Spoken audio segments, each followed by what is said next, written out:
Mobile is justly renowned within and without its borders for its rich architectural patrimony and its festive carnival orchestrations. The two are not mutually exclusive.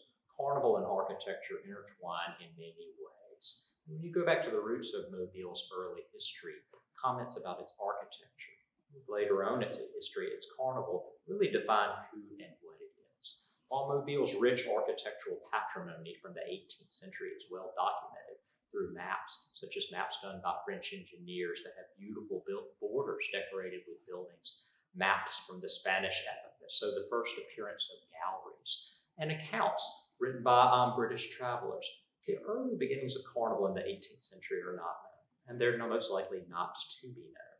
But it is known that in 1830, 4 Mobile men went out on the water.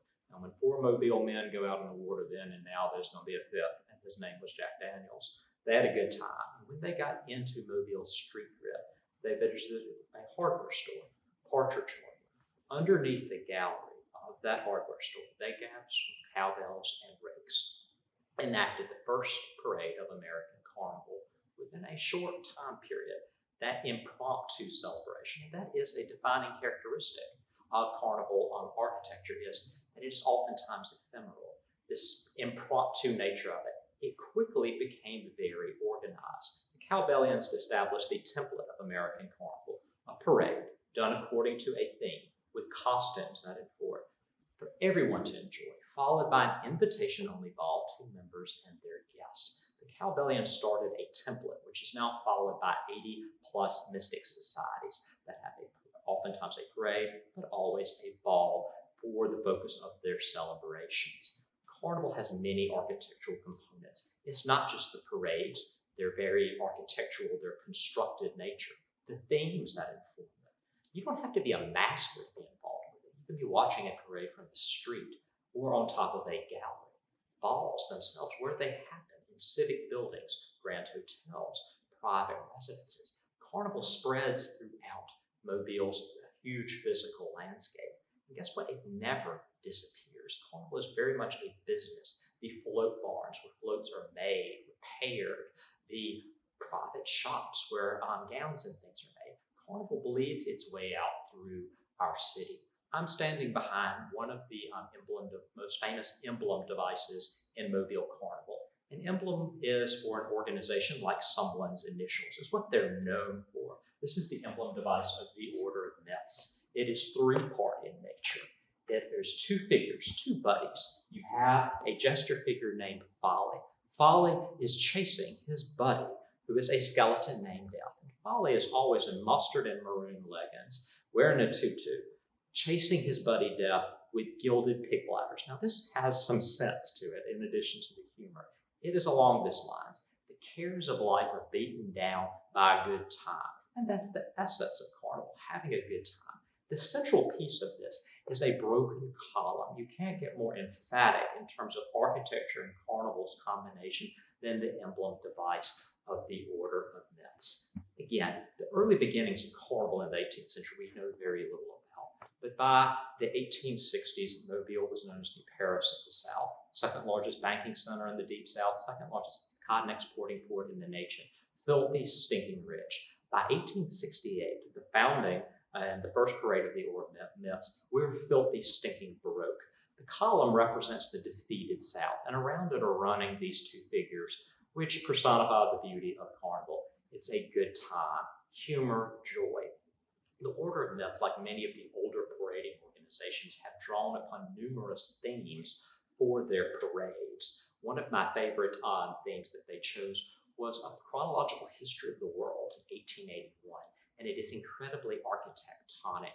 The surviving broadside or lithograph, which was commissioned by the Chamber of Commerce, reproduced in papers throughout the South and the North, and pasted on train stations throughout northern cities, gives these wonderful depictions and descriptions of this historic chronology of the world.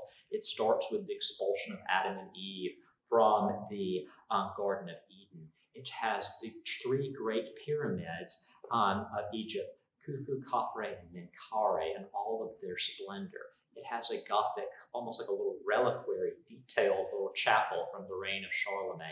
It has Rome, Greece. It culminates going through to the founding of this country with the signing of the Declaration of Independence and the dedication of a Southern historical marker.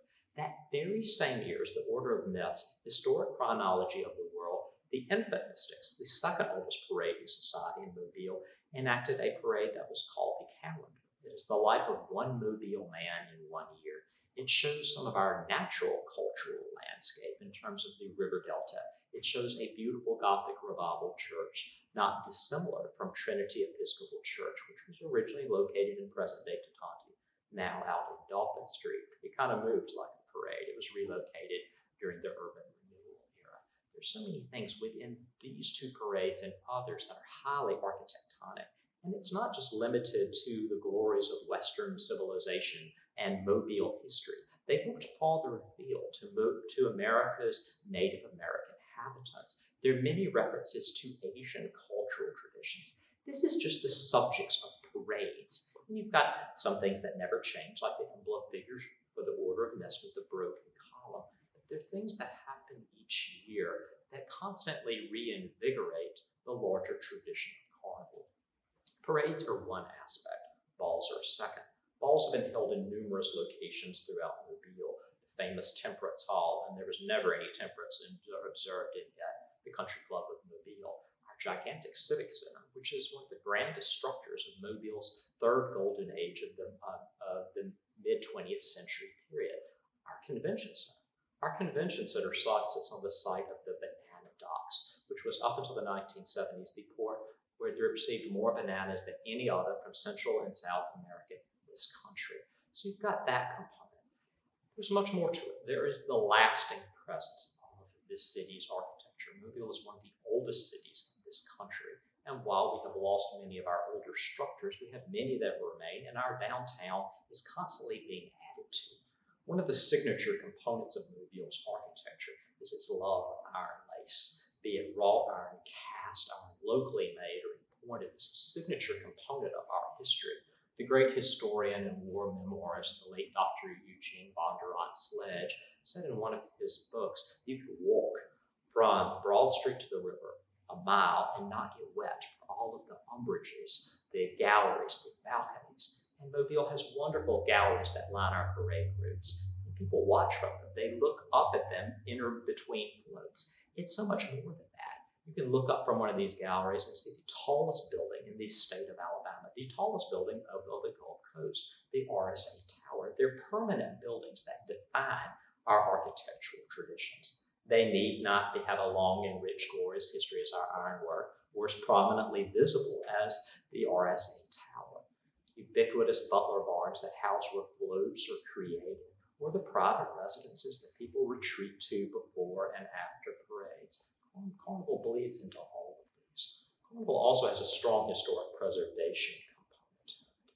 Mobile's architectural history is also oftentimes one informed by a great lament about what we have lost. It's very much a pervasive theme. Carnival, particularly in the 20th and 21st century, has been a huge revitalizer.